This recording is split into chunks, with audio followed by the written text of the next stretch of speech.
Welcome back, brothers and sisters. I am Braden. This is Langley Outdoors Academy, the place where we not only talk about what's going on in the gun world, but also how we're going to fix it together. Now, the content that I've got for you guys is going to make you, I don't even know what it's going to make you do, but gun controllers are now targeting corporate CEOs as the way to achieve gun control because legislation hasn't worked. Executive actions aren't doing anything. It's almost like the American people don't want that solution. But that does not matter. We must force it now through the corporate world because that's the next step in the pressure tactic from the gun controllers. Everything will be linked in the description box below, and I cannot wait to hear what you guys think about this one, and you need to send this one out because this is the game plan. They can't keep their mouths shut. And if you are new or a returning viewer, please consider hitting that like button, subscribing to the channel, and turning the notification bell on. We need as many people as we can to get into the fold to help pass the blessing of the Second Amendment to the next generation. Thank you so much in advance for your consideration, but my brothers and sisters, we've got to hit this. Let's get it. Here we go. Article, as always, is linked. Corporate leaders must demand an end to gun violence. CEOs, not just in healthcare, but in all industries, should be advocating to end America's gun violence epidemic. There's so much in that. First of all, CEOs, it's your place to run a business. Corporations, it's your place to provide a service and collect monies for said service. That's the end. It's not something to further a gun control or a gun rights narrative. It's nothing. You are not a political agenda. That's not what you are.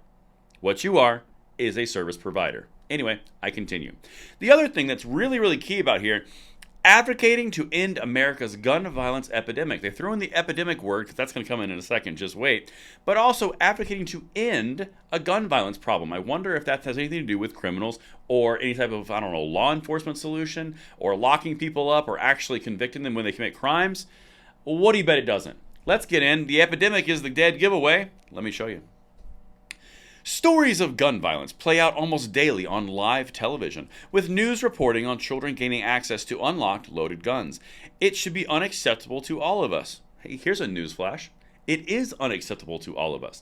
The fact that this violence exists in our country, not gun violence, violence, is unacceptable to us. Every single American would say it's unacceptable with the exclusion of a couple, very interesting characters, just to be contrary. But the whole point here is, no, children should not be able to access guns that are not safely stored. That's storing it responsibly and safe ownership. That's pretty much a personal responsibility thing, not the state's mandate. But we all agree. Shocker, I know, but we all agree these things should not happen. But that's not going to stop them because the only solution is gun control. Check this out. Northwell, which is one of the healthcare providers in the area, is holding its 4th annual Gun Violence Prevention Forum this week, in which we are bringing together healthcare leaders from some of the nation's largest health systems and children's hospitals to discuss how we can change the narrative on gun safety. How about we just have gun safety and not gun control, responsible gun ownership, something that is advocated fiercely in the gun-owning circles and the Second Amendment circles. Ask any gun owner that you know, if you're not one. Every single time that a gun is brought up, safety is the utmost priority. Not for criminals, but for legal, law-abiding gun owners, it is. Let me know in the comments field if you guys agree or disagree on that one. But let's continue, because we've got to talk about the new narrative they want to set.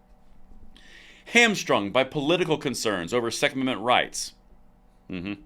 U.S. House leaders appear unlikely to take additional legislative action to stem the growing tide of violence, such as outlawing assault weapons, despite the fact that hundreds of thousands of Americans have died from gun violence in the last decade. We're going to pause there for a second. So, ban all assault weapons, even though those hundreds of thousands of deaths over multiple decades have nothing to do with assault weapons. Doesn't matter. You got to say something scary and you got to say assault weapons. You got to marry them together and then ban the problem. Even though it's not the problem, it's a perception. This is all a game. Let's continue. This includes homicides, unintentional shootings, and sadly suicides, which account for more than half of all gun deaths annually. Corporate America, CEOs, not just in healthcare but in all industries, can be instrumental in creating momentum for change. So they want them to advocate for gun control from their corporate agenda mouthpieces. That's what they want here. Now notice that they even said suicides were over half of all gun violence deaths in the entire United States. I wonder if that has any bearing on banning assault weapons. Probably not, especially since it has nothing to do with any of it. You know, honestly, from a pretty simpleton's point of view, you could focus on suicide and reduce it by a dramatic margin, or you could continue going down the unconstitutional road of gun control, which has all the money and all the profitability tied to it. I don't know. What do you think would be more effective for the stated goal that even gun controllers are putting out there of reducing this outcome? But they're not going after the most common and lowest hanging fruit. They want their ideological agenda, and that's the only thing. Make sure you take a note of that as we continue down this fight and pass the blessing on to the next generation.